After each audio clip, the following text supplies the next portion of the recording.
Welcome back. All right, so the heads have started to roll at Hockey Canada. We saw Andrea Skinner step down a few days back, and now everybody's followed her. This is kind of what was being called for, and I don't know what the final straw was. I mean, this morning it was announced that Bauer was pulling their support, and Bauer is the equipment provider.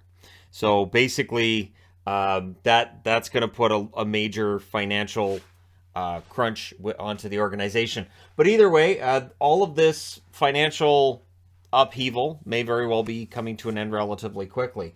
CEO Scott Smith stepped down, and then the entire board has stepped down. The board of Hockey Canada is gone. The CEO is gone. The interim chair, as I said, stepped down a few days ago.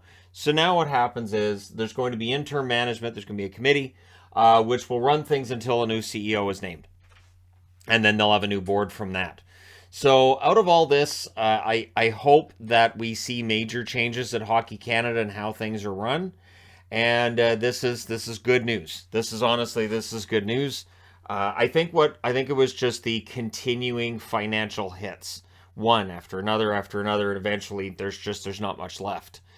So yeah, the organization doing what they have to do, right? Scott Smith stepping down, the entire board stepping down, and here we go. We'll see who takes over. And the funny thing is, before all of this brouhaha got going, and before everything started falling apart, I didn't know who ran Hockey Canada. I didn't know who was on the board. I had no idea. Now I'm really interested in who's going to be running Hockey Canada. I'm really interested to see who's going to be on that board. So if you think you qualify, they have like a press release, and you can contact them. Say, hey, I. So I mean, it's out there. I personally don't know that I would have any of the expertise needed to do a job like that, so I won't be applying for it. Carl Hagelin. So getting on to NHL news now. Carl Hagelin had hip surgery. He's out indefinitely. This is an absolutely brutal blow. Hagelin, of course, I think I had Hagelin as my Washington player that I really hope would go without injury this season. But this is bad. You know, this is one of those things that it can end a person's career. This is a team that's already dealing with Backstrom coming back off hip surgery and discussions of how effective he could be when he comes back. And now you've got Hagelin having arthroscopic hip surgery, and so this is not great news for either the Caps or especially for Hagelin. You know, so hopefully he's back sooner than later, and hopefully he's okay to play once he's done and he's all healed up. So the Ian Cole situation, tomorrow there will be an interview. So they're making it clear it's not a hearing. Emily Kaplan initially reporting it's not a hearing, it's an interview. He will not be alone either. This is not like him getting ambushed. He will be meeting with the heads of the NHL. NHLPA heads will be there as well, and lawyers will be there. There will be legal representation for Ian Cole. So I'm uncertain where things go after said interview, but that is taking place tomorrow, and then we'll probably see something take place. I would think as early as I still think this will get pretty much done by next Monday. I think they'll interview other people. I think they'll probably look out, make some phone calls, and then if it doesn't go anywhere, they'll just say, "We understand that this is out there, but we've found nothing to substantiate, and so we're allowing Cole to go out and play." So he'll miss a couple of games.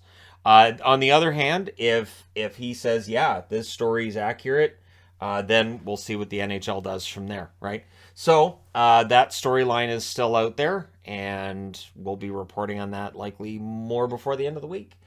Derek Stepan, Carolina Hurricanes, signs a 1-year deal worth league minimum $750,000. Stepan was there on a PTO, so hey, another tryout turns into a contract. And I don't think it's a coincidence that it's signed right after we finalize rosters and all that fun stuff. We know what Stepan brings.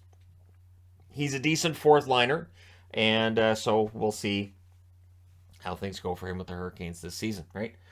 John Tavares has been cleared for the opener for the Toronto Maple Leafs, skating on the second line at practice today. Their final practice before the season opener on Wednesday. So, yeah, the Toronto Maple Leafs, it's pretty much all hands on deck. I mean, it's close. There are a lot of teams that are already dealing with injury problems, but it looks like Toronto. Muzzin's back. Tavares is back. And things look good. Both their goaltenders are good to go. And so we'll see if they hit the ground running I'm going to say that again. In their first week of the season, which is a busy week. So yeah, should be interesting.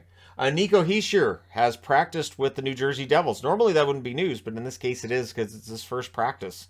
Hadn't practiced at all during the preseason, so Nico Hischier being back and skating on the top line and skating on the top power play unit, this is all good news. The New Jersey Devils need their captain out there. They need him playing. Hischier, solid two-way forward, who may very well have quite the season this year in the event that the New Jersey Devils improve and try to push their way into a playoff spot. I do expect the East to be a lot more competitive this year than last year. I think what we saw last year with that huge separation between the top 8 and the bottom 8, I don't think we see that again this year. As I pointed out in a video I did a couple weeks back, that kind of a separation between the top 8 and the bottom 8 almost never happens, so I don't expect it to happen again this year. The Calgary Flames, there was a lot of discussion yesterday about whether or not Calgary's going to name a captain today.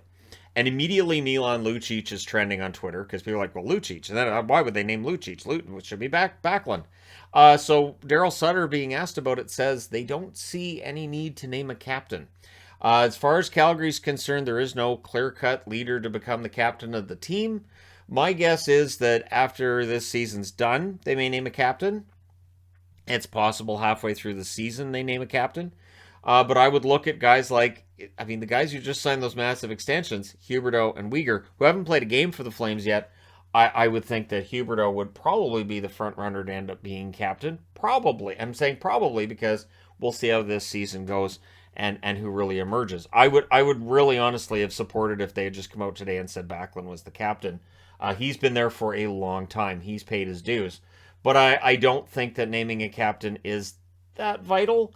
It used to be, but I don't think it's that vital in the NHL anymore. Interesting little note here with the Edmonton Oilers. They did release Jason Demers yesterday from his tryout, but he was still seen at their practice after. Now, we've seen in the offseason players practicing with teams that they're not actually on. We've seen that. Tyler Ennis was skating with the Oilers. I think he was skating with at one point. Joe Thornton was out skating around with the Sharks. So Demers staying in practice doesn't necessarily mean he's getting a contract, but it's possible he's going to get a contract from the Edmonton Oilers. That could happen today, right? They could sign him today and put him onto the roster, probably at league minimum. The league minimum contracts make a lot of sense. But yeah, so we're all set. I did the video, of course, with the 32 players who made the roster. Interesting notes, too, with that is that Nick Foligno was waived, cleared waivers, but is still listed as being part of the Boston roster. Same as Riley. So it's possible that they were dangling those players out there to see if anybody would pick them up in order to get them a little bit of cap space. And so that's the interesting part, too, is that it's not just, waiving a guy for the potential of being able to trade him, which, again, for Foligno and Riley, that's now there. They've cleared waivers. But just the fact that, you're trying to see if anybody's going to pick that player up. You're offering them up for nothing. And, I'd expect to see some trades in the coming weeks of some of the players who've cleared waivers. But let me know your thoughts in the comment section below as always. What are you most excited about opening night tonight for the 2022-2023 season? Which storyline are you most excited about? Don't forget to hit like and subscribe if you're browsing your way through. You just happened upon this video. Thank you guys so much for watching, for all your support. I will talk to you again soon.